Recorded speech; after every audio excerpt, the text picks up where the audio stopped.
Hello everyone, welcome to Prakash nursing academy. This is Pammi Prakash. So आज के video में हम लोग डिस्कस करेंगे जिसका आपको बेसब्री से इंतज़ार था, फर्स्ट एड के बारे में। वैसे फर्स्ट एड बहुत ही इंपॉर्टेंट टॉपिक है, फंडामेंटल का। ये नर्सिंग फाउंडेशन 1-2 में सबसे ज़्यादा अगर कोई इंपॉर्टेंट है तो ये फर्स्ट एड है। फर्स्ट एड का याद करवाने का गारंटी मेरा है आपके लिए। मैंने बहुत कुछ प्लान किया है। मैंने अपना 3 दिन का जो छुट्टी था उसको इसी में मतलब बर्बाद कर दिया, लेकिन कोई नहीं, आपको बहुत अच्छे से फर्स्ट एड को एक ब्रिज बोला जाता है कि उस जहाँ पे वो घटना हुई है उसको हॉस्पिटल तक पहुँचाना, उस टाइम पे कैसे जान बचाना है, वो आज आप बहुत अच्छे से सीखेंगे। वैसे फर्स्ट एड का जो टॉपिक है वो बड़ा है, तो चाहे तो मैं वन शॉट में ले सकती हूँ, लेकिन आपको चीज़ें समझ में नहीं आएगी और ये इम्पॉर्टेंट है, तो मैं चाहती हूँ इसे 2 वीडियो में रखूँ। वैसे अगर होगा तो मैं वन शॉट में ही कवर कर दूँगी, नहीं तो ये वन शॉट का पार्ट 1 होगा। और वैसे भी मैं आपको वीडियो भी प्रोवाइड करूँगी जिसमें किस कंडीशन में क्या चीज़ें करनी है, क्या चीज़ें नहीं करनी है, बेसिक सा चीज़ें आपको दिखाऊंगी। तो आप पूरा वीडियो को अच्छे से देखिएगा। इसमें एग्ज़ाम में क्वेश्चन आना वो तो बात की बात है, आती ही है, लेकिन आपको रियल लाइफ के लिए भी ये बहुत ज़्यादा इम्पॉर्टेंट। तो चलिए वीडियो को स्टार्ट करते हैं। आज का टॉपिक हम लोग देखते हैं। आज बेसिकली मैं CPR तक तो ज़रूर अच्छे से कवर करूँगी। डेफिनेशन क्या है फर्स्ट एड का? Prime treatment of patient receive before the taken hospital और अराइवल ऑफ डॉक्टर। हॉस्पिटल जाएगा तभी डॉक्टर आएंगे, तो हॉस्पिटल जाने से पहले या डॉक्टर के आने से पहले जो फर्स्ट टाइम प्राइम ट्रीटमेंट मिलेगा उसको फर्स्ट एड टर्म देते हैं। और इसमें इन्वॉल्व होता है इनिशियल केयर, किसी तरह के इंजरी और इलनेस में जो प्रोवाइड किया जाता है इनिशियल केयर, उसी को फर्स्ट एड बोलते हैं। बेसिकली सबको पता होगा। थोड़ा सा एम देख लेते हैं। तो एम क्या है? सबसे पहले विक्टिम कौन है? जिनको इंजरी होता है, जिनके साथ इमरजेंसी कंडीशन होती है, उनको विक्टिम बोला जाता है। तो उनको फर्दर हार्म ना हो उससे बचाना, इसके लिए सबसे पहले उनको सेफ रखना है। जैसे कि अगर बर्न की कंडीशन है, आग में जल रहा है, तो उसको सबसे पहले वहाँ से निकाल के सेफ जगह पे लाना है। एक और क्या एम है फर्स्ट एड का? प्रिजर्व लाइफ, विक्टिम को सेव किया जाता है। CPR सब देखिए, सब देखते भी होंगे कि बेसिक लाइफ सपोर्ट। नेक्स्ट है prevent the injury from illness getting worse, और भी कंडीशन ख़राब ना हो जाए। जैसे कि अगर ब्लीडिंग हो रही है तो फर्स्ट एड में हम लोग देखते हैं कि ब्लीडिंग को कैसे कंट्रोल करना है, तो इस तरह से बचाते हैं। अगर पूरी तरह से ब्लीडिंग हो तो वहाँ पे ही डेथ हो जाएगा, तो ये इसका काम है कि फर्दर और वर्स कंडीशन ना हो जाए, इससे बचाता है। प्रोवाइड पेन रिलीफ, जैसे कि उस टाइम पे आइस पैक हम लोग यूज़ करते हैं हॉस्पिटल जाने से पहले, ताकि उनको पेन से रिलीफ मिले। नेक्स्ट आता है प्रोवाइड रिश्योरेंस। इसका मतलब क्या है कि वो ठीक ठाक है कि नहीं उस टाइम में हॉस्पिटल जाने से पहले। तो ये बेसिक सा एम था। बेसिक प्रिंसिपल में आपको ये DRCAB आपको याद रखना है, इसके बाद आप लिख लीजिए। डी से क्या होता है? मतलब फर्स्ट एड देने के लिए कौन सा अप्रोच आपको लगाना चाहिए। तो सबसे पहले तो देखिए, खुद और विक्टिम जिनके साथ कंडीशन हुई है उनको सेफ रखने की कोशिश कीजिए। जैसे कि आग लगी है तो आगों के बीचों बीच आपको एकदम से कूद नहीं जाना है, अपनी सेफ्टी रखना है, इसके बाद विक्टिम को भी सेफ रखना है। आर से आप चेक कीजिए कि आप विक्टिम जिनके साथ कंडीशन हुई है वो रिस्पॉन्सिवनेस है कि नहीं है। रिस्पॉन्स आप पूछिए कि हेलो मिस्टर, ये सब जो पूछा जाता है। सी से आता है check and assess for pulse, उनकी पल्स को देखिए, बेसिकली कैरोटिड पल्स को देखा जाता है। इसके बाद असेस करना है, इंश्योर कि उनका एयरवे क्लियर है कि नहीं है, कुछ उसमें ऑब्स्ट्रक्शन तो नहीं हुआ है। अगर वो क्लियर नहीं रहेगा तो तुरंत डेथ हो सकता है। और बी से आता है चेक फॉर ब्रीदिंग। ये बी से हमारा ब्रीदिंग आएगा कि आपको फील करना है कि वो सांस ले पा रहा है कि नहीं ले पा रहा है। ये बेसिक था। इतना आप चेक करने के बाद नेक्स्ट आगे देखिएगा कि अगर पर्सन नहीं ब्रीथ कर रहा है तो उनको आर्टिफिशियल रेस्पिरेशन देना होता है, माउथ टू माउथ रेस्पिरेशन देना होता है। इसके बाद अगर फिर भी ठीक नहीं है, उनका पल्स नहीं आ रहा है, सर्कुलेशन जो है वो अच्छे से नहीं हो रही है, कैरोटिड पल्स के थ्रू आप देखिएगा तो नहीं अगर हो रही है, तो इसके बाद आप CPR आपको देना होगा। कार्डियोपल्मोनरी रेससिटेशन बहुत अच्छे से हम लोग पढ़ेंगे ये क्या है। इसके बाद अगर इंजर्ड ब्लीडिंग हो रही है, बेसिक प्रिंसिपल है कि अगर एयरवे सब ठीक नहीं था तो CPR दीजिए। अगर वो चीज़ें ठीक है, किसी को ब्लीडिंग हो रही है तो ब्लीड को कंट्रोल करना है, उसके ऊपर आपके पास जो भी प्रेजेंट है चुन्नी या फिर जो भी चीज़ें भी प्रेशर लगा के उस ब्लीडिंग को कंट्रोल कीजिए, नहीं तो पेशेंट शॉक में जा सकता है, जान जा सकती है। इसके बाद अगर क्विक एक्शन लेना है, सो taken if the injured bleeding rigorously swallow, अगर कोई पॉइजन खा लिया है, कार्डियक अरेस्ट या फिर अपने यहाँ हुआ है, तो तुरंत एक्शन लेना है आपको। किसी को बोलना है कि आप हेल्प मतलब इमरजेंसी सर्विस के पास कॉल कीजिए, और आप जो कर सकते हैं पॉइजन में क्या करना होता है, बर्न में क्या करना होता है, आगे हम लोग देखेंगे, वो सारी चीज़ों का आपको देना होगा। Injured should be transported hospital without delay, बिना कोई डिले किए हुए जैसे इमरजेंसी सर्विस आती है आपको तुरंत उसको हॉस्पिटल ले जाना है। बेसिक प्रिंसिपल में आपको और कुछ ना याद रहे तो आप इतना ज़रूर याद रखिएगा कि सबसे पहले उनको सेफ जगह पे ले जाना है, इसके बाद उनका रिस्पांस चेक करना है। रिस्पांस चेक करने के बाद इमरजेंसी उनकी कंडीशन जैसे ही आप असेस कर लें कि उनकी कंडीशन कैसी है, इसके बाद आप इमरजेंसी अगर हॉस्पिटल उनको ले जाना है तो इमरजेंसी सर्विस के पास कॉल कीजिए, जो लोकल नंबर होगा उस पर। इसके बाद अगर ब्लीडिंग हो रही है तो ब्लीडिंग रोकिए, उनको सांस नहीं आ रही तो CPR दीजिए, बर्न हो रहा है तो उस कंडीशन से हटाइए, पॉइजन है तो पॉइजन में क्या करना है आगे हम लोग देखेंगे, वो कीजिए। और जैसे ही इमरजेंसी सर्विस आती है उनको भेज दीजिए। फर्स्ट एड का स्कोप क्या है, नर्सिंग का स्कोप क्या है, जैसे समझते थे वैसी तरह से फर्स्ट एड का भी स्कोप हमें देखना होगा।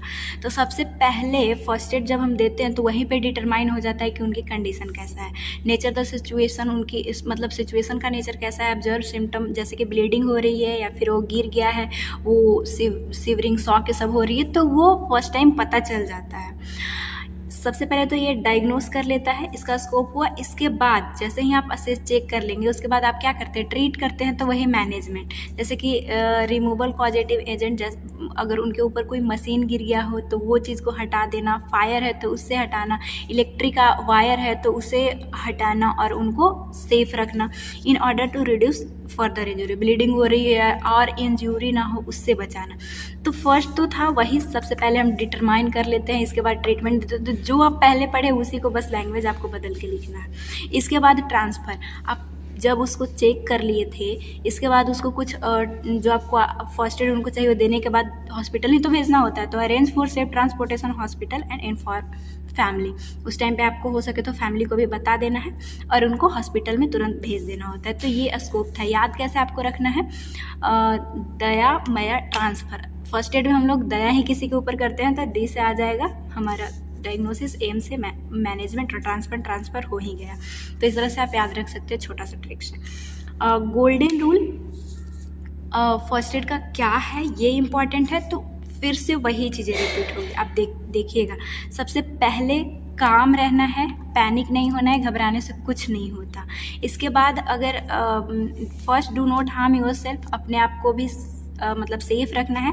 And patient ensure safe environment surrounding, जैसे कि अगर वो ट्रैफिक एक्सीडेंट हुआ है तो उनको सही जगह पे पहले ले जाइए, वहाँ पे गाड़ी आ रही है तो उनको रुकवाइए कि हाँ कंडीशन ख़राब है। इसके बाद अगर कंडीशन ख़राब होती है, ब्रीदिंग ये सब नहीं आती है, तो उनको रिससिटेट, CPR ये सब देना पड़ता है necessary, and carry out general treatment. अगर CPR की ज़रूरत नहीं है, ब्लीडिंग ये सब हो रही है तो उसको रोकिए।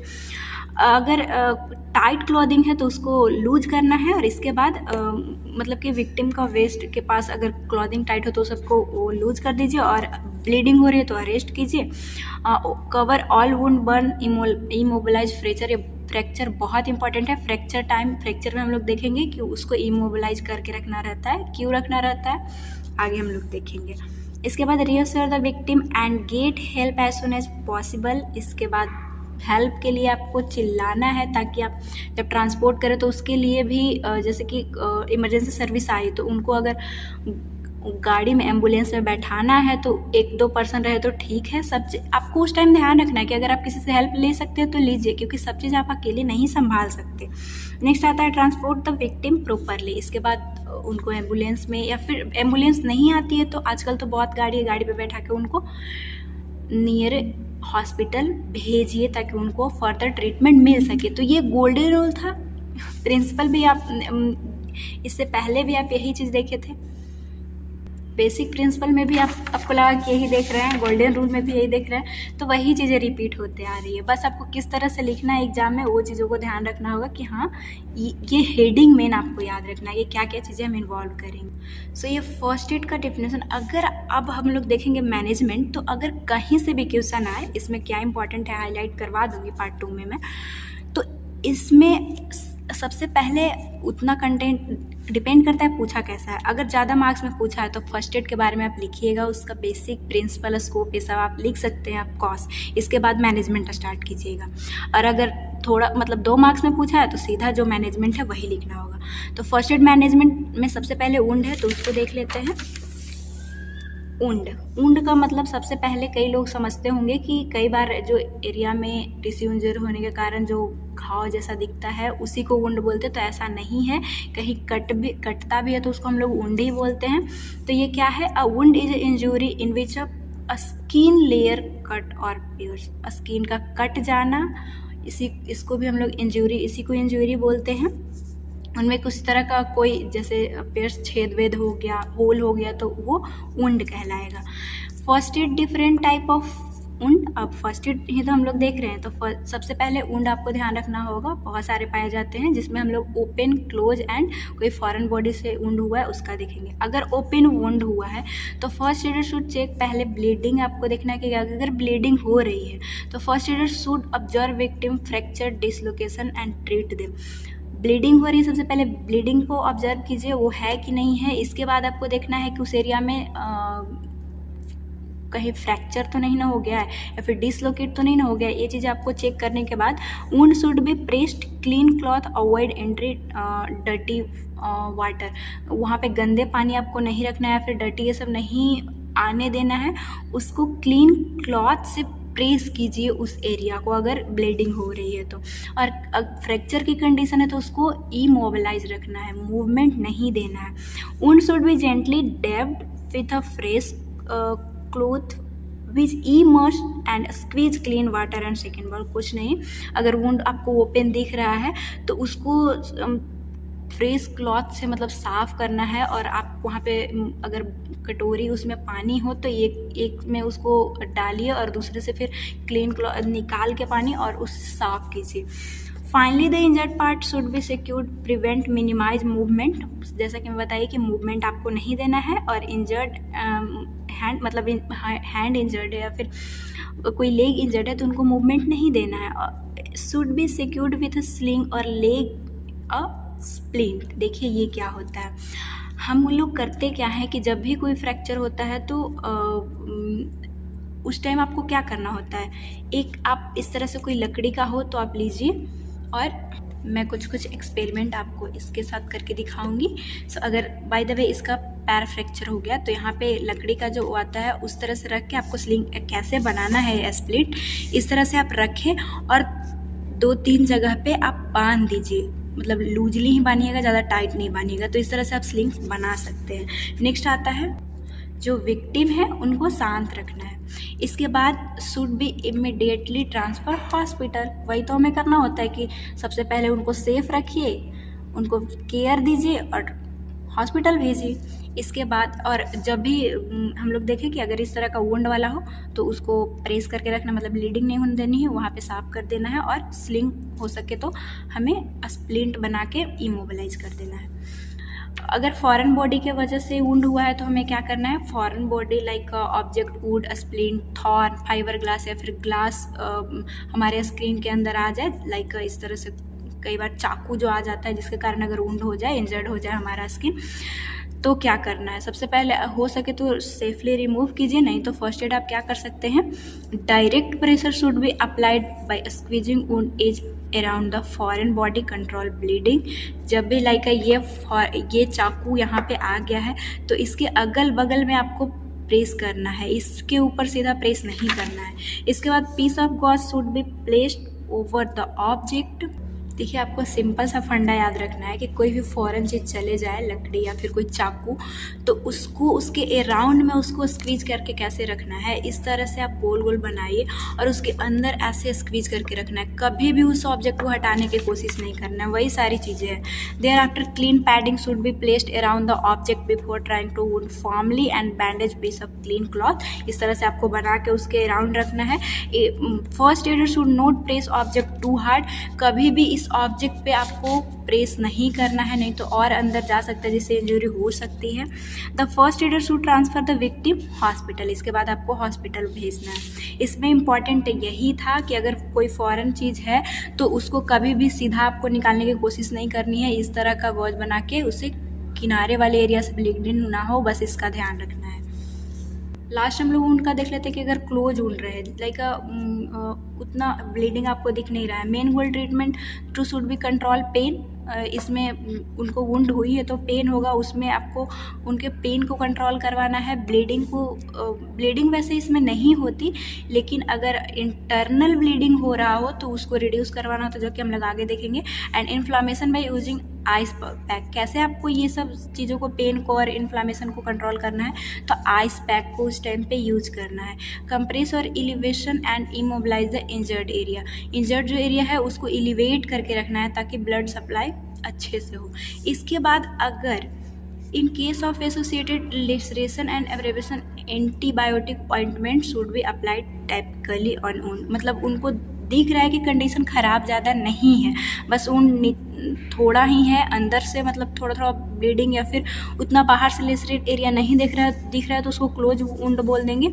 इसके बाद उसको एंटीबायोटिक जो चीज़ें हैं उसके ऊपर अप्लाई करना और हॉस्पिटल भेजने की ज़रूरत नहीं होती है जब माइनर कंडीशन होता है तो। सो ये हम लोगों ने क्या देखा कि सबसे पहले वुंड का कैसे फर्स्ट एड देना है। तो ओपन वुंड के लिए क्या करना था, फॉरेन बॉडी की वजह से वुंड हुआ है तो क्या करना है, क्लोज वुंड, माइनर वुंड है तो वहाँ पे पेन ये सब होगी, थोड़ी ब्लीडिंग होगी, उसको रिड्यूस कर देना है इन्फ्लामेशन कम करने के लिए। आइस का हम लोग यूज कर सकते हैं और एंटीबायोटिक ऑइंटमेंट लगा सकते हैं। नेक्स्ट हमारा आता है हेमरेज। हेमरेज में क्या है, जो ब्लीडिंग होती है उसी को हम लोग हेमरेज बोलते हैं। Haemorrhage is the loss of blood from damage blood vessel के डैमेज होने के कारण जो आपको ब्लीडिंग देखने को मिलती है। ये 2 कैटेगरी का होता है, इंटरनल ब्लीडिंग और external bleeding. Bleeding take place inside the body, जो दिखता नहीं है पर ब्लीडिंग अंदर हुआ है, ये ज़्यादा खतरनाक होता है वैसे। और external bleeding, blood is release body surface and ये दिखेगा जो आपको बहते हुए बाहर की ओर जो ब्लड है।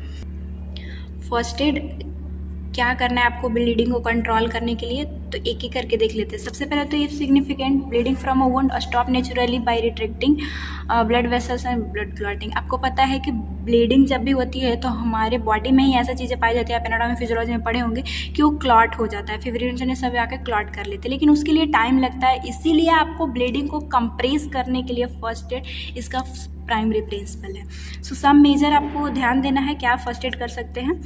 तो रेस्ट उनको देना है, रेस्ट डैट मीन्स कि उनको ले डाउन मतलब लिटा देना है और उस पार्ट को इमोबिलाइज कर देना है, वुंडेड पार्ट को जहाँ से ब्लीडिंग हो रही है, ताकि उनका ब्लड प्रेशर ये सब ड्रॉप ना हो। और वो अगर वो फ्लैट रहेगा तो ग्रेविटी कमेगी, जिसके कारण ब्लीडिंग उस तरह से भी कम होता है। तो सबसे पहले उनको रेस्ट दे देना है। इसके बाद एलिवेट वुंडेड आर्म और लेग, अगर कोई भी आर्म या लेग में हो गई है इंजरी तो उसको जो है वो एलिवेट ऊपर रखना है, हार्ट लेवल से इसको ऊपर रखना है, जिसके कारण रिड्यूस ब्लीडिंग होगा। और इसका भी क्या फंडा है कि एंटी ग्रेविटी, अगर नीचे रहेगा उतना ही ब्लड जाएगा, अगर ऊपर है तो जिसके कारण ब्लड जो है वो इधर आएगा, हार्ट लेवल पे जाएगा, नीचे की ओर नहीं आएगा, जिससे ब्लीडिंग खुद भी कम होगी। और जो मेन है, हमें प्रेशर देना है ताकि ब्लीडिंग कंट्रोल हो सके। अब प्रेशर देने के भी कई मेथड है, जैसे कि ड्रेसिंग यूज कई टाइम किया जाता है। वैसे फर्स्ट एड जब आप देते कहीं पे, अगर रोड ट्रैफिक एक्सीडेंट इस सब में ब्लीडिंग हो जाए तो उस टाइम पे तो आपके पास जो चीज़ें प्रेजेंट है, लाइक चुन्नी या फिर जो आपका क्लॉथ है उसी से प्रेस कर दिया जाता है। लेकिन घर इस सब में हुआ या फिर आप है कि वहाँ पे ही है मेडिकल स्टोर, तो ड्रेसिंग लाइए और कंप्रेस ब्लड वेसल्स जहाँ से ब्लड हो रहा है उसके ऊपर ड्रेसिंग कीजिए, वहाँ पे ही छोड़ दीजिए जब तक कि ब्लड क्लॉट ना हो जाए। 10 से 15 मिनट, मतलब 10 मिनट बेसिकली लगता है क्लॉट होने में, खुद ही वो नेचुरली ब्लड क्लॉट हो जाता है। लेकिन अगर फिर भी नहीं हुआ तो आपको एक और लेयर ड्रेसिंग का यूज़ करना है, pressing on the dressing with the palm से उसको पकड़ के रखना है अगर सीवियर ब्लीडिंग हो रही है तो। और एक चीज़ जो मोस्ट इम्पॉर्टेंट है, कभी भी ब्लीडिंग होता है तो लोग क्या करते हैं कि पकड़े 2 मिनट बाद खोल के देखते हैं, ये नहीं करना है, उससे ब्लीडिंग नहीं रुकेगी। आप हो सके तो आपके पास घड़ी है तो टाइमर लगा दीजिए और 10 मिनट तक प्रेस करके रखिए, इसके बाद ये वो ब्लीडिंग तभी ख़त्म होगा। नहीं तो आप देखते रहेंगे तो वो आते रहेगा और टाइम और ज़्यादा ब्लीडिंग सीवियर कंडीशन हो सकती है। तो ये चीज़ों को ध्यान रखना है आपको। अब कई बार ये तो प्रेशर हम लोग डायरेक्ट लगाए थे, इनडायरेक्ट प्रेशर लगा के भी ब्लीडिंग को कंट्रोल किया जाता है। जैसे कि नियरेस्ट आर्टरी जो आसपास है, जैसे कि अगर टेम्पोरल एरिया में हो रहा है ब्लीडिंग, तो टेम्पोरल आर्टरी पे आप प्रेस कर दीजिए। अगर एक और एग्जांपल दूँ तो जैसे कि लेग के नीचे जो हमारा पॉप्लेटियल फोसा है उससे नीचे अगर ब्लीडिंग हो रहा है और पॉप्लेटियल आर्टरी को आप कंप्रेस अगर कर लेते हैं, फिर उससे ऊपर भी फीमोरल आर्टरी, तो वहाँ से ही ब्लड आ रहा है, अगर उसको कंप्रेस करते हैं तो वो इनडायरेक्ट प्रेशर लगता है जिसके कारण भी ब्लीडिंग रुक सकती है।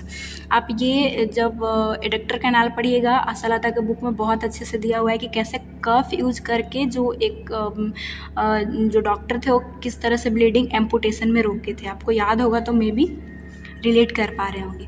तो ये तो था इनडायरेक्ट प्रेशर। अब कई बार माइनर ब्लीडिंग होती है, लाइक आप कोई वेजिटेबल काट रहे हैं और उस टाइम जो अगर कट गया तो क्या करना है। सबसे पहले स्ट्राइल गॉज से सॉफ्ट करना है। कभी भी उस पर कॉटन मत रखिए, नहीं तो कॉटन चिपक जाएगा। जो गॉज आती है उससे आपको सोक करना है।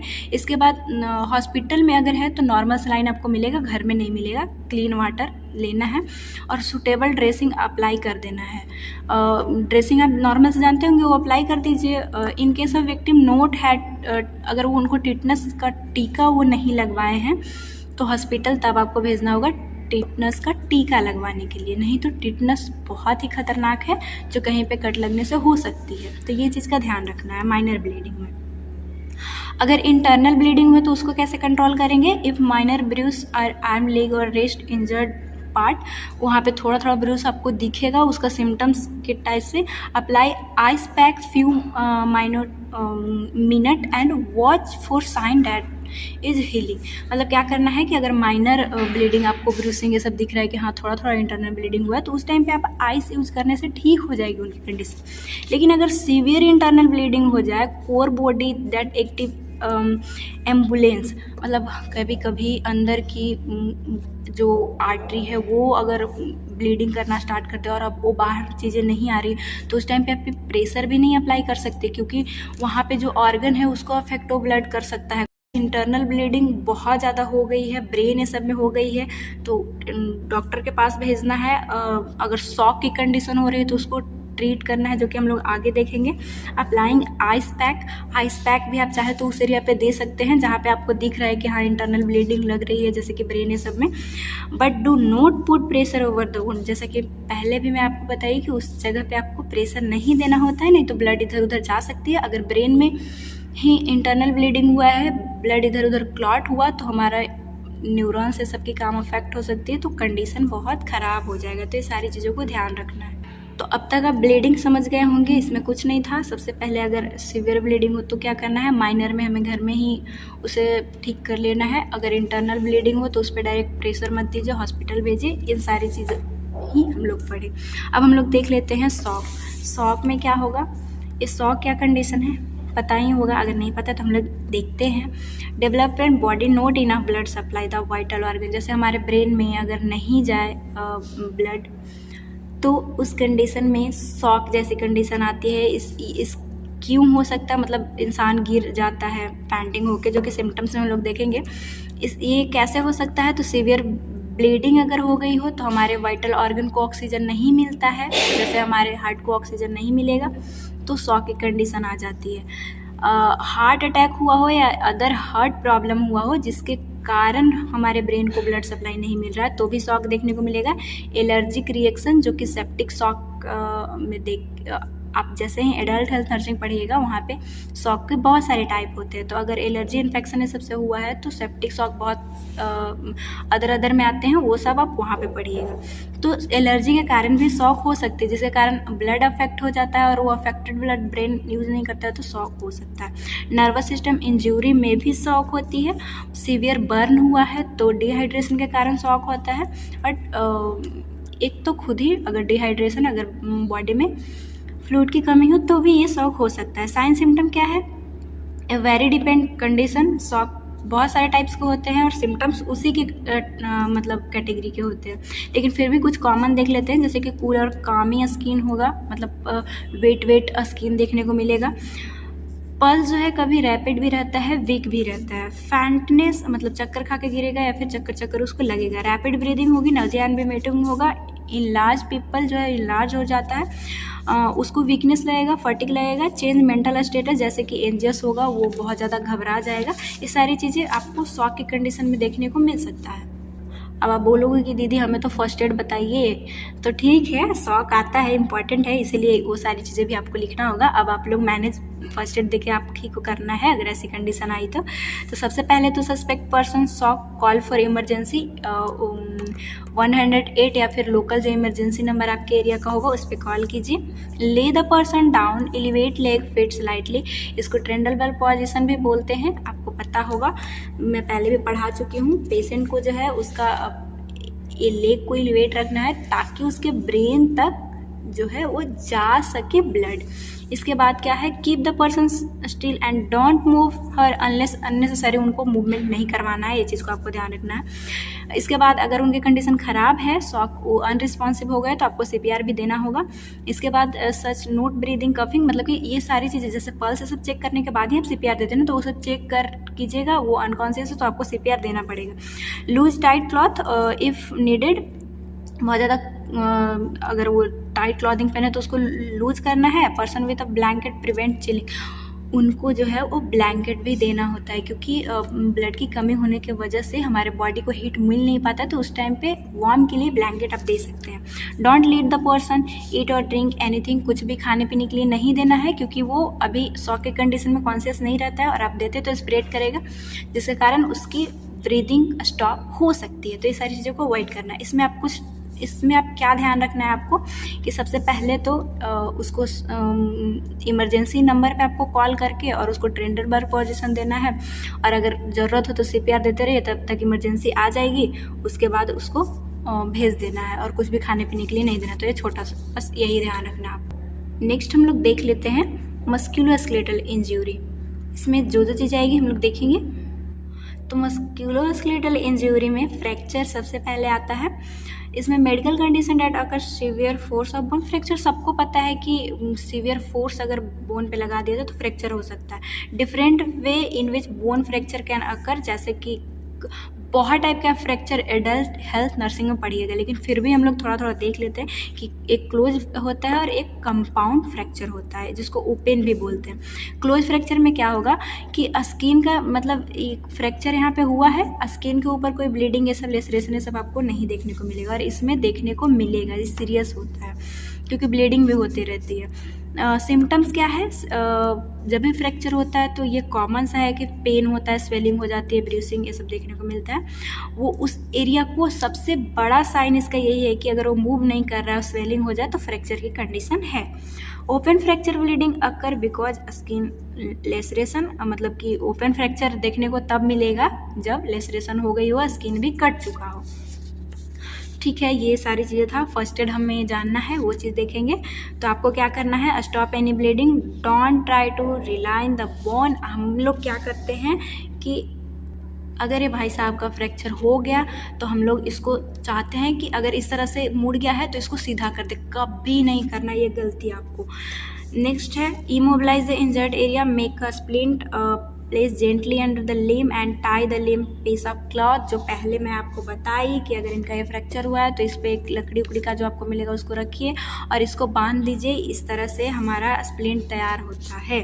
Apply ice pack, limit the swelling and relief, आप वहाँ पे आइस पैक लगा सकते हैं ताकि स्वेलिंग ना हो, पेन से रिलीफ मिलती है। ये कोल्ड कंप्रेशन का बेसिक सा फंडा है जो सबको पता है, पहले भी मैं वाइटल साइन में आपको पढ़ाई हूँ। तो फ्रैक्चर उतना ही था, इमोबाइल करके आपको हॉस्पिटल भेज देना है। इसके बाद हमें देखना है डिसलोकेशन। डिसलोकेशन क्या होता है कि जो दो जॉइंट है अगर वो सेपरेट हो जाए तो उसको जो है वो डिसलोकेशन बोलते हैं। मे रिकॉग्नाइज सीवियर पेन, उसके कारण सीवियर पेन हो सकती है, स्वेलिंग हो सकता है, bruising and unnatural movement at deformity at the joint. जैसे कि अगर ये हट गया, इसका मैं कैसे हटाऊँ, इसका तो हट ही जाएगा। जैसे कि ये देखिए, ये खुल गया, इस शोल्डर वाला जॉइंट, तो ये पूरी तरह से अब अननेचुरल मूवमेंट देखने को मिलता है, ये लटक जाता है, इस तरह से हिलने डोलने लगता है। वैसे इसका हाथ मैंने कबाड़ दिया यार। कॉमन एरियाज कहाँ कहाँ पे हो सकता है, शोल्डर में हो जाता है क्योंकि शोल्डर बहुत ही वीक पार्ट है। अगर आप बच्चों को अगर ज़्यादा उसको खिला के खींचने की कोशिश कीजिए तो कभी कभी डिसलोकेशन हो जाता है। तो ये वीक यहाँ पे रहता है। एनाटॉमी में आप पढ़े होंगे, वहाँ पे भी कॉन्सेप्ट में समझाई हूँ, आप इंपॉर्टेंट क्वेश्चन चाहे तो देख सकते हैं। फिंगर एंड नी, या फिर फिंगर में भी कभी कभी ये जो जॉइंट है डिसलोकेट हो जाता है और ये हिलने लगता है। नी में भी ये चीज़ देखने को मिलता है। मैनेज कैसे आप कीजिएगा, सबसे पहले immobilise the support of injured part, उसी तरह से इमोबिलाइज कर देना है। इसके बाद this involve use of sling, simple support measure. अगर जैसे हैंड का हुआ है तो स्लिंग आप देखे होंगे जो लटका दिया जाता है गले से, उस तरह से आपको स्लिंग बना देना है कपड़ा वपड़ा से ही। जैसे ये इनका ये कंडीशन ख़राब हुआ तो हम यहाँ पे कपड़ा लगा के और इनके गले से बांध देंगे। दिखा देती हूँ मैं आपको। लाइक ये मेरा कपड़ा है तो इस तरह से यहाँ पे बांधेंगे और स्लिंग तरह से ये बन जाएगा ताकि ये और इसका इंजरी ना हो। इसके बाद है एप्लीकेशन ऑफ आइस पैक और cold compress injured part help reduce swelling inflammation. उस जगह पे आप आइस पैक लगा सकते हैं और हॉस्पिटल भेजना ही होगा आपको। इसके बाद हम लोग नेक्स्ट देखेंगे मसल इंजरी। ये मसल इंजरी क्या फंडा है थोड़ा सा हम लोग देख लेते हैं। The most common soft injury injured muscle, tendon और लिगामेंट जो है वो इंजर्ड हो जाते हैं कई बार खेलने से, या फिर लड़कियां जो हील वाला सैंडल पहनती है उससे भी कभी कभी हो जाता है। ऑफन अकर ड्यूरिंग स्पोर्ट्स एक्सरसाइज एक्टिविटी में भी ये देखने को मिलती है, पर ये हर लड़कियों के साथ नहीं होता है।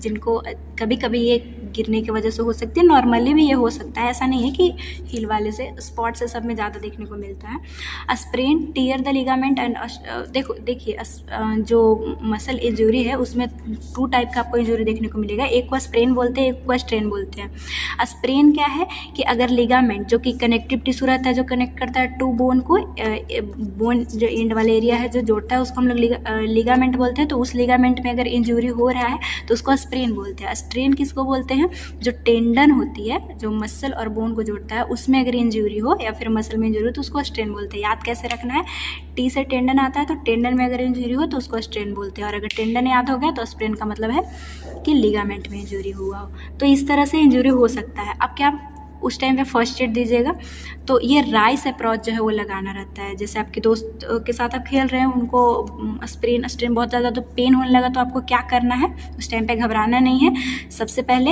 ये फर्स्ट एड का आप रूल लगाइए और उनको ठीक कर सकते हैं आप। Rest the casualty and immobilise the injured part, सबसे पहले उनको रेस्ट प्रोवाइड करना है और इमोबिलाइज कर देना उस पार्ट को ताकि और इंजरी फर्दर ना हो सके। इसके बाद आइस पैक आपको देना है अफेक्टेड एरिया में, should apply 20 minute every 2 hour, मतलब कि अगर उनकी कंडीशन ठीक है, घर में ही वो हैं, तो हर एक 2 घंटा में 20 मिनट के लिए आपको आइस पैक देना होगा ताकि स्वेलिंग और पेन से उनको रिलीफ मिल सके। सी से हमारा आता है कंप्रेस, बैंडेज। बैंडेज से आप कंप्रेस कर सकते हैं, बैंडेज उस पर अप्लाई कर सकते हैं, नॉर्मली पिंक वाला आप देखे होंगे। ई से क्या आता है कि elevate above the level of what can easy pain and enhance blood circulation affected area. अगर जिस पार्ट में हुआ है उनको हार्ट लेवल से उठा के, आप नॉर्मली भी घर में स्प्रेन किसी को हुआ होगा तो देखते होंगे पिल्लो पे अपना पैर रखते हैं, ताकि सबसे पहले तो पेन कम होता है और सर्कुलेशन ठीक ठाक रहती है, इसीलिए ऐसा किया जाता है। तो राइस अप्रोच बस आपको याद रखना हो, अगर आपके सामने कोई गिर जाए, आपकी गर्लफ्रेंड गिर जाए, तो आप ये अप्रोच लगा सकते हैं। आपके दोस्त के साथ हो तो आप ऐसा कर सकते हैं। नेक्स्ट आता है हमारा ट्रांसपोर्ट ऑफ इंजर्ड पर्सन। जैसे कि हम लोग बार बार देख रहे हैं कि उनको सेफ रख के बेसिक जो चीज़ें देनी है, ब्लीडिंग है तो रोकना है, फ्रैक्चर है तो इमोबिलाइज करना है, एक सारी चीज़ें करके हमें ट्रांसपोर्ट करना होता है। तो ट्रांसपोर्ट कैसे करना होता है वो भी तो आपको जानना होगा, तभी तो आप एक अच्छे फर्स्ट एडर बन पाइएगा, इमरजेंसी को संभाल पाइएगा। तो the process of moving injured person hospital और अदर ट्रीटमेंट सेंटर में भेजना, इसी को ट्रांसपोर्टिंग हम लोग बोलेंगे। नेक्स्ट हम लोग देख लेते हैं जनरल प्रिंसिपल क्या होता है। किसी भी पर्सन को जब आप शिफ्ट करोगे, जैसे एम्बुलेंस या फिर कहीं उसे भेजना हो या फिर आप खुद उसे ले जा रहे हो, तो उस टाइम किस बात का आपको ध्यान रखना होगा। सबसे पहले reassure the casualty and explain him, वो ठीक ठाक है ये आपको रियश्योर करना होगा, और इसके बाद उनको बता देना होगा कि अब हम आपको हॉस्पिटल या फिर एम्बुलेंस के लिए आपको अब ले जाएंगे। सीक फॉर असिस्टेंट, आपको खुद से बाहुबली नहीं बनना है, वहाँ पे कोई है तो आप ऑफकोर्स हेल्प लीजिए। No more than 1 leader guide the team, मतलब अगर 3-4 वहाँ पे उसको लिफ्ट करने में हेल्प कर रहे हैं आपको, तो एक से ज़्यादा लीडर नहीं होना चाहिए। जिनको ज़्यादा नॉलेज है वही बोलेगा कि हाँ ऐसे पकड़ना है, इधर चलना है।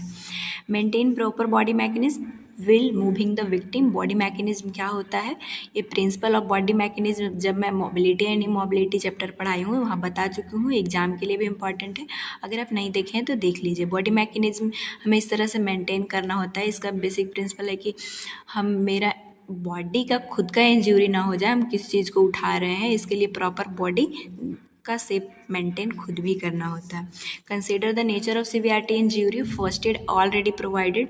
देखना है कि उसका नेचर कैसा है, मतलब किस तरह का उनको, जैसे ब्लीडिंग हुआ है, फ्रैक्चर हुआ है, उसी तरह से आपको उसको लिफ्ट करना होगा। इसके बाद फर्स्ट एड जैसे हम लोग देखे थे ना कि सबसे पहले उसे सेफ रखना है।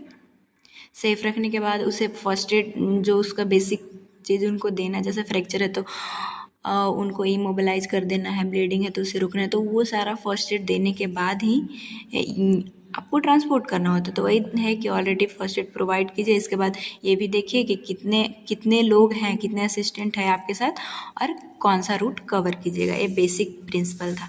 अब आखिर मेथड ऑफ ट्रांसपोर्ट में कितने असिस्टेंट, कितने कैरियर हैं, उसके हिसाब से थोड़ा हम लोग देख लेते हैं।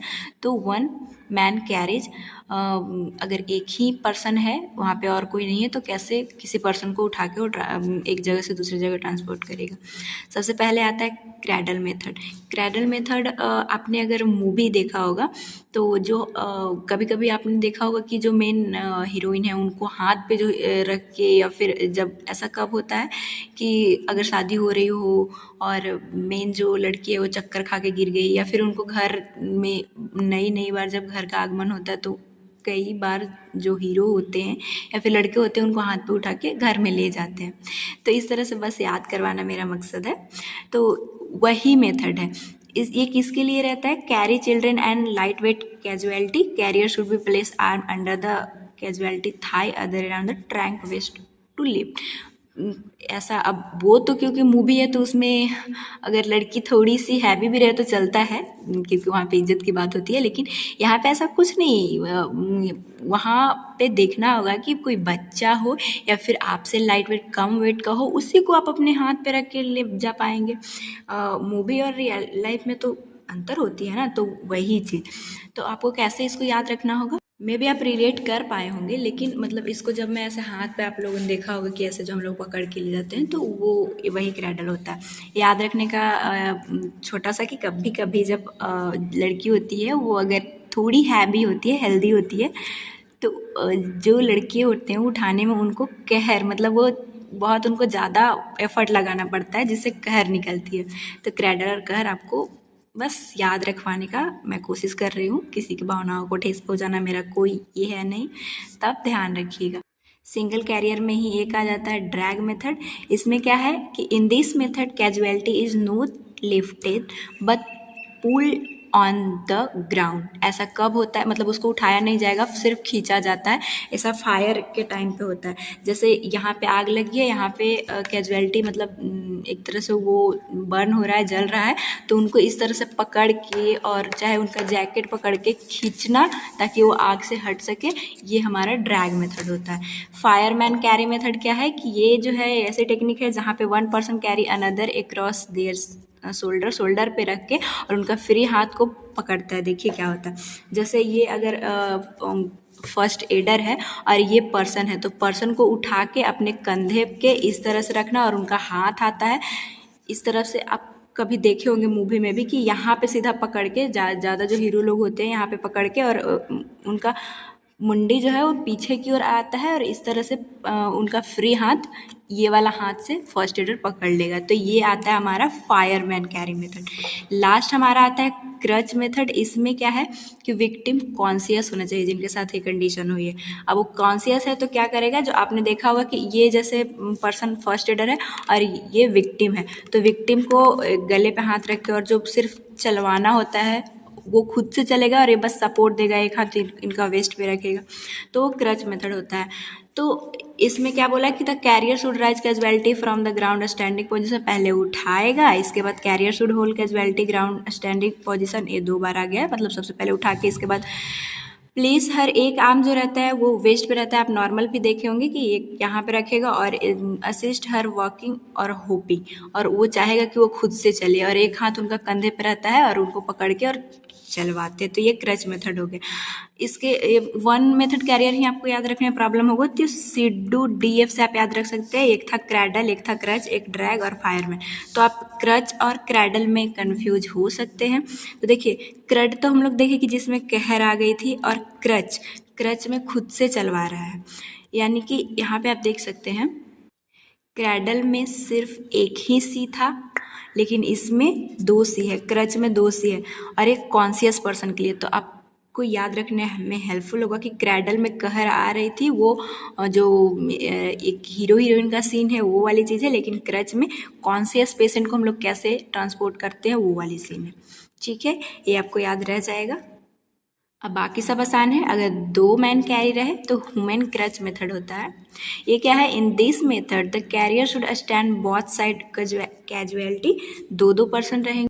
देखिए ये वाला क्रच मेथड क्या है, उसमें क्रच एक ही था जो कि वेस्ट पे रखा था, इसमें 2 पर्सन होंगे और यहाँ पे कैजुअलिटी तीसरा पर्सन रहेगा, इसके वेस्ट पे हाथ उन लोग रखेंगे, दोनों तरफ से पकड़ेंगे और एक जो है ये जो कैजुअलिटी है ये दोनों के शोल्डर पे अपना हाथ रख लेगा। यहाँ से ये जो देने वाले हैं फर्स्ट एडर वो वेस्ट पे रखे और जो जिनको कंडीशन हुआ है वो उनके शोल्डर पे रखते हैं। आप रिलेट कर पा रहे होंगे, ये सब चीज़ें देखने को मिलती है। और जो ये अपना हाथ रखेंगे और इसके बाद जो इनका फ्री हाथ है वो कंधे पे जो हाथ रखे उसको पकड़ कर चलवाने की कोशिश करते हैं। वही बोला कि place victim are their shoulder, जो दोनों मतलब रेस्क्यू जो देने वाले हैं फर्स्ट एडर जो उनको चलवाने वाले हैं उनके कंधे पे रखेगा और फर्स्ट एडर के फ्री हैंड जो है वो जो कंधा पे हाथ रखा है उसको पकड़ के और एक हाथ वेस्ट पे रहता है विक्टिम के और चलवाते हैं। तो ये 2 मैन हो गया।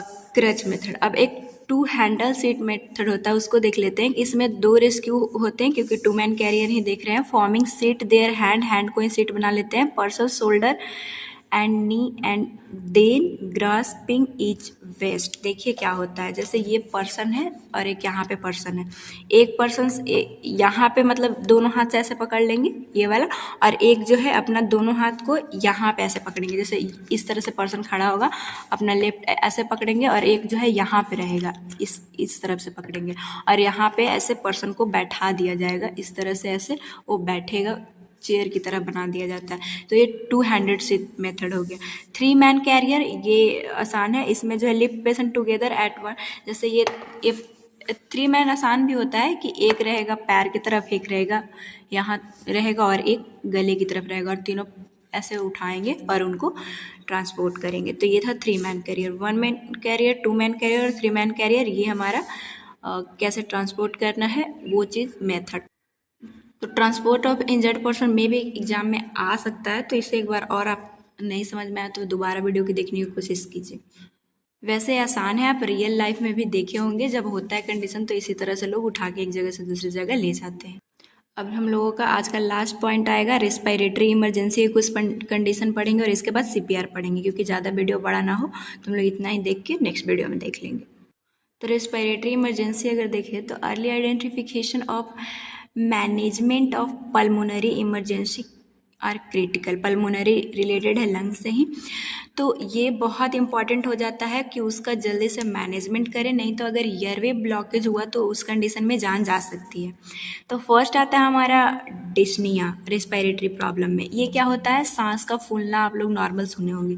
यह एक मेडिकल कंडीशन है जिसमें माइल्ड मतलब थोड़ा सा या फिर कुछ समय मतलब टेम्पररी या फिर सीवियर शॉर्टनेस ऑफ ब्रीथ होती है, उसी को हम लोग टर्म एट डिस्निया बोलते हैं। सिंपल सा सांस फूलना, जल्दी जल्दी सांस लेगा।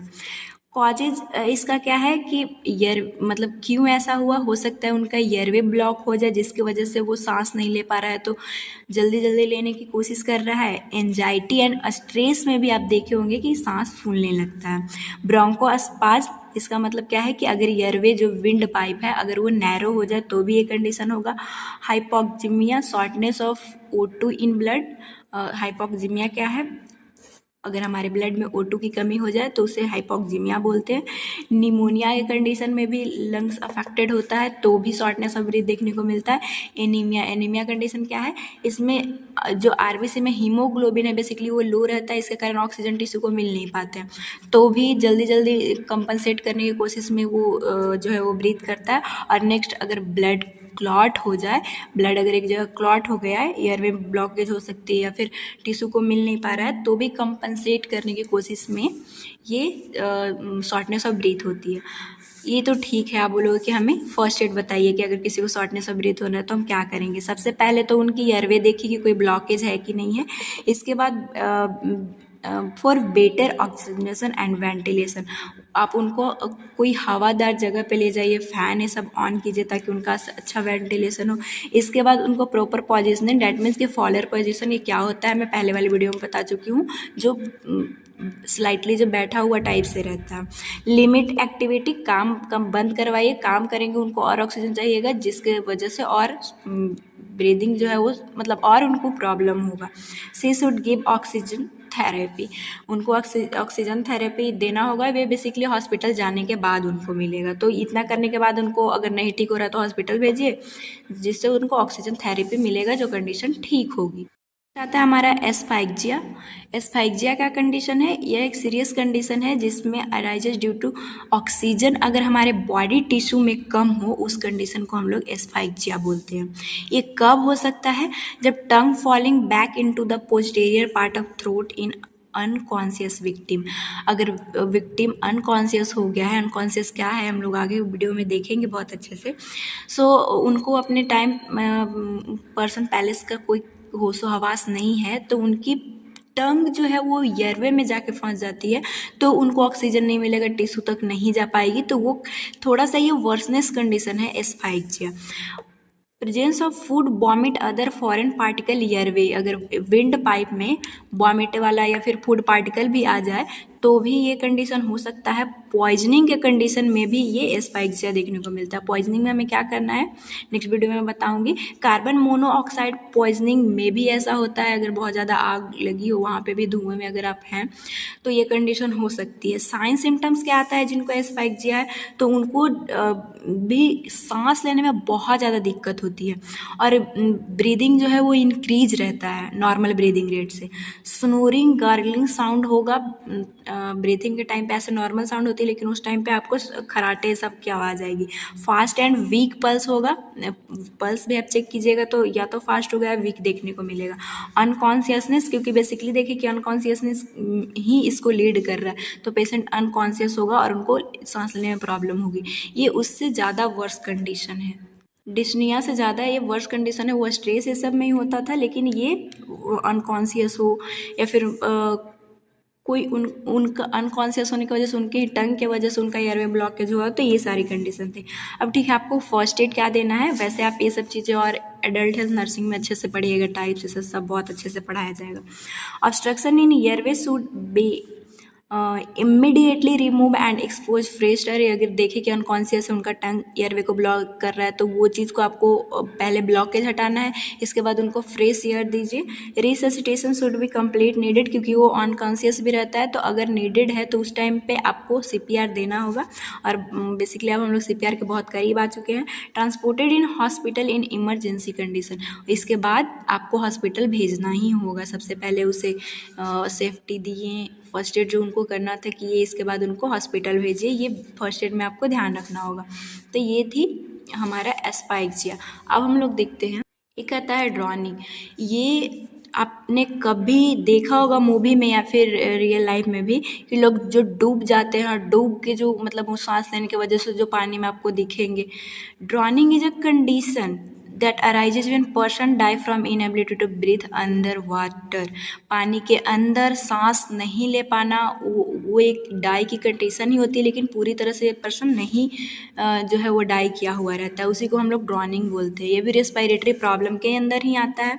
कॉज अटेम्प्ट टू सुसाइड, ऐसा कब हो सकता है, जब लोग सुसाइड करने के लिए नदी में कूद जाते हैं तब ऐसा हो सकता है, या फिर कोई पर्सन जो तैरने उनको नहीं आता है या कम आता है और वो तैरने की कोशिश किए तो वो डूब सकते हैं। साइन सिम्टम्स क्या रहता है, जो लोग इस तरह से जो ड्रॉनिंग में रेस्पिरेटरी प्रॉब्लम हो रहा है उनको, जो डूबते हैं पानी पेट में भर जाता है, एब्नॉर्मल डिस्टेंशन आप देखे होंगे। इसके बाद फेस उनका ब्लूनेस आ जाता है क्योंकि वहाँ तक ब्लड सप्लाई आती नहीं है, स्पेशली लिप्स के अराउंड ब्लूनेस कलर आपको देखने को मिलेगा। Cold skin and pale appearance, skin जो है वो पूरा कोल्ड पड़ जाएगा और पेल, क्योंकि ऑक्सीजन मिल नहीं रहा है तो वो पेल देखने को मिलता है। जैसे कि अभी ये मेरा पिंक देखने को मिल रहा है, अगर मैं इसको पूरा छोड़ूँ तो देखिए यहाँ पे कोई ब्लड नहीं आ रहा है, पेल पेल थोड़ा आपको दिखेगा, या फिर एनीमिया के पेशेंट जो आप देखे होंगे। इसके बाद आता है अनकॉन्शियसनेस। कई बार देखेंगे उनको होश आवास नहीं रहता है, वो अनकॉन्शियस रहते हैं उस कंडीशन में। अब आप बोलिए कि दीदी हमको तो फर्स्ट एड बताइए, हम फर्स्ट एड पढ़ रहे हैं। Okay, the first aider should not go into the water if completely sure about safety. हमारा फर्स्ट एड का रूल क्या है? खुद भी सेफ रहना है और विक्टिम को तब सेफ करना है। तो आपको अगर तैरने नहीं आता तो अभी मत कूद जाइए, एक परेशानी है आप, और एक और परेशानी मत क्रिएट कीजिए। आप क्या कर सकते हैं, अगर तैरने नहीं आता है तो रोप फेंकिए, अगर वो कॉन्शियस हो तो पकड़ पाएगा, या फिर और इमरजेंसी कॉल को उनको। अगर आप नहीं तैर सकते, आप खुद अपना जान नहीं बचा सकते तो वहाँ पे हीरो नहीं बनना है। रोप का यूज करके चेक द विक्टिम ब्रीदिंग, मतलब अगर वो विक्टिम वो आया उसका ब्रीदिंग चेक कीजिए। अगर स्टॉप है तो आपको पानी में ही जो है वो ब्रीदिंग देना होगा, जो मैनुअल जो ब्रीदिंग होता है माउथ टू माउथ, वो आपको देना स्टार्ट कर देना होगा। इसके बाद विक्टिम को ड्राई लैंड पे ले आइए। इसके बाद फिर से उनको जो है ब्रेथ दीजिए, और फिर देख रहे हैं कि वो कॉन्शियस नहीं है तो उनको सीपीआर इमीडिएट देना होगा आपको। सीपीआर आप पढ़िएगा, इसको भूलने की बहुत कम चांसेस रहेगी आपको, और इसका मैं वीडियो भी आपको प्रोवाइड करूँगी सीपीआर का, क्योंकि इसके लिए ट्रेनिंग होती है, लोगों को पता होते हुए भी सीपीआर नहीं कर पाते हैं। तो आज जो मैं आपको नोट्स के थ्रू दूंगी उससे चीज़ें याद रखने में कि कब क्या करना है आपको बहुत ज़्यादा हेल्पफुल रहेगी। इतने बार हम लोग पढ़े हैं कि कोई भी कंडीशन आ रहा हो, अगर वो रिस्पॉन्स नहीं कर रहा तो सीपीआर देना है। सीपीआर देना कैसे, अब हम लोग वो देख लेते हैं। इसका मतलब है कार्डियोपल्मोनरी रिससिटेशन। इसका फुल फॉर्म मैं पहले लिख चुकी हूँ, तो आप वहाँ से भी आपको मिल जाएगा। चलिए स्टार्ट करते हैं। CPR means giving rescue breath followed by the number of chest compression and repeating cycle continuously, जब तक कि एम्बुलेंस ना आ जाए। सीपीआर नाम से ही पता चलता है कार्डियो की हार्ट से रिलेटेड, हार्ट पे आपको कंप्रेस देना रहता है, और पल्मोनरी ब्रीदिंग देनी रहती है, और रिससिटेशन कि जो चीज़ रुका था उसको दोबारा लाना, तो वही ब्रीथ देना और नंबर ऑफ चेस्ट कंप्रेशन देते रहना। रिपीटेड साइकिल में कैसे क्या देना है जब तक एम्बुलेंस ना आ जाए, इसी को हम लोग सीपीआर बोलते हैं। बेसिक टेक्निक इसका क्या है, कुछ टेक्निक आपको ध्यान में रखना होता है। हेड टिल्ट, चिन लिफ्ट, जब आप ब्रीदिंग या फिर उसका रिस्पॉन्स चेक करते हैं तो उनके हेड को इस तरह से उठाना है और चिन को लिफ्ट करना है। सिंपल सा मैं आपको समझा देती हूँ। हेड टिल्ट क्या होता है। प्लेस वन हैंड फोरहेड, एक हाथ को आप फोरहेड पे रखिए, दूसरा फिंगर जो है वो other hand bony part of chin, ये जो चिन का बोनी पार्ट है यहाँ पे आपको रखना है, और हेड को आपको पीछे की ओर लाना है, और same lift the jaw upward, ये जो जॉ है वो फिंगर से आप इस तरह से ऐसे उठाइए। ये हेड टिल्ट, हेड को नीचे की ओर लाना और चिन को ऐसे उठाना, इसी को हेड टिल्ट चिन मेथड कहते हैं। आप ये ब्रीदिंग के लिए आपको यही मेथड को लेना होगा। लेकिन कई बार स्पाइनल इंजरी होता है तो आप पीछे कीजिएगा ऐसे हेड को, तो और स्पाइनल इंजरी हो सकता है, इसीलिए आपको जॉ थ्रस्ट मेथड का यूज करना होगा। ये क्या होता है, place one hand either side of head, ऐसे रखिए हेड की तरफ एक हाथ को, और place your finger angle of जा, या एंगल ऑफ जा पे रखना है, और lift the jaw forward without lifting the head back. आपको कुछ और समझ में आए ना आए, देखिए जॉ थ्रस्ट कब यूज करते हैं, जब स्पाइनल इंजरी हो। आपको ध्यान रखना है कि फिंगर से इस बस चीन को ऊपर करना है, हेड नीचे पीछे नहीं जाना चाहिए, नहीं तो स्पाइनल इंजरी हो सकता है। जॉ को पकड़ के ऊपर की ओर लाना है, तो यही जॉ थ्रस्ट में बेसिक टेक्निक हो गया, जो कि ब्रीदिंग ये सब चेक करने के लिए आपको यूज करना होगा जब भी अनरिस्पॉन्सिव मिले तो। अब हम लोग स्टेप्स देख लेते हैं, जो कि ये मेथड को आपको जीवन भर याद रखना है। अगर आप बेसिक लाइफ सपोर्ट का ट्रेनिंग भी लेंगे सीपीआर का, तो यही चीज़ें सिखाई जाएगी। डॉक्टर ABCD, ये इसी चीज़ से बस आपको याद रखना है। डी से जब भी आपको सीपीआर की कंडीशन चेक करना हो तो सबसे पहले डेंजर, इंश्योर सेफ्टी, सबसे पहले सेफ्टी देना है। जैसे कि विक्टिम अगर रोड पे है, रोड ट्रैफिक एक्सीडेंट में रोड पे है, तो उनको सबसे पहले तो है जो भी ट्रैफिक आ रही है उनको रोकने बोलिए और उनको सेफ जगह पे ले जाइए। ये होता है डेंजर से बचाना, जो कि डी से आएगा। आर से आता है response, gently tap the victim and shout for you all right. ये नॉट सेट में भी कई बार क्वेश्चन आया है। बस आप डॉक्टर ABCD यहाँ पे याद रख लीजिएगा। सबसे पहले डेंजर आप चेक कर लिए, सेफ्टी दे दिए, इसके बाद रिस्पॉन्स चेक कीजिए कि जैसे ये पेशेंट, ये इनको CPR की कंडीशन है, ओ भाई साहब आप ठीक हो, इसके ऐसे बोलने के बाद आप शाउट फॉर हेल्प। अपने से सारा चीज़ आप नहीं कर पाएंगे तो आपको दूसरे को बोलना है कि आप इमरजेंसी कॉल पे फ़ोन पे डायल कीजिए ताकि जल्दी से एम्बुलेंस आ सके। ये से आता है एयरवे। अब इतना कर लिए, इसके बाद आपको gently tilt the head and check open the airway. जो हम लोग हेड चिन टिल्ट मेथड देखे थे उसी तरह से आपको पीछे की ओर करके और ये करके और एयरवे आपको चेक करना है कि एयरवे में कोई ब्लॉकेज है कि नहीं है। इसके बाद आपको ब्रीदिंग चेक करना होगा। इसमें बस 3 बात का ही ध्यान आपको रखना होता है। Look, listen and feel. वैसे जब CPR का दूंगी तो वहाँ पे बहुत अच्छे से बताऊंगी आपको क्या करना है कि ऐसे पेशेंट है उनको ब्रीदिंग आप कैसे चेक कीजिएगा। सबसे पहले चेस्ट की देखिए कि वो हिल डोल कर रहा है कि नहीं कर रहा है। इसके बाद साउंड आपको यहाँ पे अपना कान रख के सुनना होगा और इसके बाद फील करना होगा कि हाँ उसका चेस्ट ऊपर नीचे हो रहा है कि नहीं, आवाज़ हमें सुनाई दे रही है कि नहीं। ऐसे तो कोई साउंड नहीं होती है ब्रीदिंग में, लेकिन उस टाइम पे कुछ अजीब सा आपको साउंड सुनाई देगा या फिर देगा ही नहीं, तो आपको फर्दर आगे की ओर बढ़ना है। सर्कुलेशन चेक करना है, कैरोटिड पल्स आपको चेक करना है कि वो कर रहा है कि नहीं। अगर ये सब चीज़ों में अनरिस्पॉन्सिव मिला आपको पेशेंट विक्टिम, तभी आपको CPR देना है। हर एक चीज़ में आपको CPR नहीं देना है, क्योंकि कई बार होता है कि अनकॉन्शियस पेशेंट हुआ, उनका डिहाइड्रेशन ये सब और भी चीज़ें हो सकती है, उनका हार्ट सही से काम कर रहा है और हार्ट पे आप कंप्रेशन कीजिएगा तो उनकी और कंडीशन ख़राब हो सकती है। और CPR का एक बेसिक सा कॉम्प्लिकेशन ये हो जाता है कि उनका रिब इतना ज़ोर ज़ोर से हमें कंप्रेस करना होता है कि उनका रिब केज टूट सकता है। और इसीलिए हर एक टाइम CPR नहीं, जब तक कि आप ये सारा चीज़ रिस्पॉन्स, एयरवे, ब्रीदिंग, सर्कुलेशन नहीं चेक किए, सारा अनरिस्पॉन्सिव मिला, तभी आपको CPR देना है। अब CPR देना कैसा है वो चीज़ देख लेते। बस बेसिक सा फंडा आपको याद रखना है कि ensure they are the film surface. वो पहले प्लेन सरफेस पे होना चाहिए। इसके बाद आप कॉजुअल्टी के जो है वो साइड में मतलब घुटने टेक के बैठ जाइए इस तरह से। और उसके बाद locate the notch where the rib meet the bone, breast bone. Sternum को ही ब्रेस्ट बोन बोलते हैं। उनका जो नीचे वाला जो स्टर्नम का 1/3 पार्ट होता है वहाँ पे आपको पहले फील करके और इसके बाद with your place the heel dominant hand in और इंटरलॉक फिंगर। ये हमारा राइट हैंड डोमिनेंट है, ये हमारा हील है, इसको रखेंगे और दूसरे हाथ को ऐसे इंटरलॉक कर देंगे और वो वाले एरिया पे रखेंगे जो 1/3 है ब्रेस्ट बोन का। इसके बाद एल्बो आपका पूरा स्ट्रेट होना चाहिए और शोल्डर इसके ऊपर आना चाहिए। तब जो है वो चेस्ट को सीधा इस तरह से ऐसे प्रेस कीजिए। वो कितना प्रेस होगा, 4 से 5 सेंटीमीटर, बहुत ही इम्पॉर्टेंट है। इसके बाद आपको 30 कंप्रेशन मतलब 30 बार इस तरह से आप ऐसे ऐसे कीजिएगा लगातार। तब जो है आपको मतलब पूरा चीज़ मेंटेन करके ये हील वाले एरिया से आपको आपका एल्बो स्ट्रेट होना चाहिए, आपका शोल्डर उसके ऊपर, मतलब आप ऊपर से देखिएगा कि हाँ इसी के ऊपर आ रहा है। उस तरह से करके 30 कंप्रेशन दीजिए। इसके बाद आपको माउथ टू ब्रीथ करना होता है। अब कई बार लोग इसके लिए कंफर्ट नहीं होते हैं तो आप हैंकी का यूज कर सकते हैं इसके मुंह के पास, तब आप ब्रीथ दीजिए, या फिर आप लगातार चेस्ट कंप्रेशन ही स्टार्ट रखिए अगर आप नहीं ये है कंफर्ट है ब्रीथ देने में तो, लेकिन देना चाहिए। कंटिन्यू रेशियो जो है 30:2 आपको रखना है और 1 मिनट में 80 या 100 कंप्रेशन होना चाहिए। रियल लाइफ में ये बहुत ज़्यादा वो होता है, थक जाता है इंसान, तो आप वहाँ पे और किसी को बोलिए, जैसे कि आपके साथ आपकी दोस्त है जिसको CPR आता है, भाई साहब आप भी अब आइए, और फिर वो करेगा तब आप कीजिए।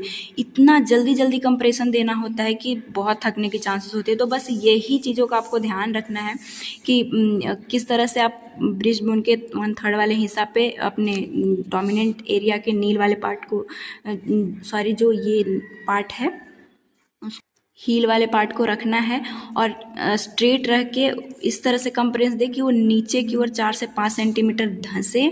और फिर कितना रेशियो आपको रखना है, मेंटेन करना है कि 1 मिनट में 80 या 100 कंप्रेशन दे सके। और ये रेशियो में 30 बार देने के बाद आपको 2 ब्रीथिंग भी देना होगा, बहुत जल्द जल्द करना रहता है। सो ये है, लेकिन D का मतलब क्या है, ABCD पूरा चीज़ तो हम लोग देख लिए थे, डॉक्टर ABCD तो हम लोग देख लिए कि D से डेंजर, R से रिस्पॉन्स, S से हमारा साउट फॉर हेल्प, इसके बाद A से आप एयरवे चेक किए, ब्रीदिंग चेक किए, इसके बाद पल्स चेक करके आप CPR दिए। D क्या है? D का मतलब होता है डिफिब्रिलेशन। आजकल मतलब ऑटोमेटेड एक्सटर्नल डिफिब्रिलेटर होता है जो कि CPR वो खुद देगा, क्योंकि रियल लाइफ में ये बहुत ज़्यादा ये कंडीशन मतलब सही से लोग कर ही नहीं पाते, जिसकी वजह से जान चली जाती है। तो आसपास ये मशीन रहता है तो आप इसको मंगवाइए और उससे भी दे सकते हैं, नहीं तो ये नहीं मिलता है इंडिया में, तो उतना अवेलेबल नहीं है, आपको खुद ही दे के और हॉस्पिटल भेजना। आज के लिए बस इतना ही अपने टॉपिक को रखते हैं। मुझे पूरा विश्वास है कि आपको जो भी मैं पढ़ाई समझ में आया होगा। एग्ज़ाम में इसे लिखने के लिए कोई आपको रट्टा मारने की ज़रूरत नहीं है, आप बहुत अच्छे से समझेंगे, चाहे जैसा भी फर्स्ट एड से टॉपिक आए या फिर आपके सामने अगर ऐसी कोई इमरजेंसी कंडीशन आए तो आप उसे कैसे संभालिएगा, ये पूरी मेरी जिम्मेवारी है। आज का वीडियो बस इतना ही रहेगा। अगर हेल्पफुल रहा तो लाइक कर दीजिएगा, चैनल पर नए हैं तो सब्सक्राइब कर लीजिएगा। कोई भी डाउट बच गया, आपको वीडियो कैसा लगता हो प्लीज़ हमें बताइएगा कमेंट बॉक्स में, और अपने दोस्तों में भी ज़रूर शेयर कीजिएगा। तो चलिए पार्ट 2 हम लोग देखेंगे।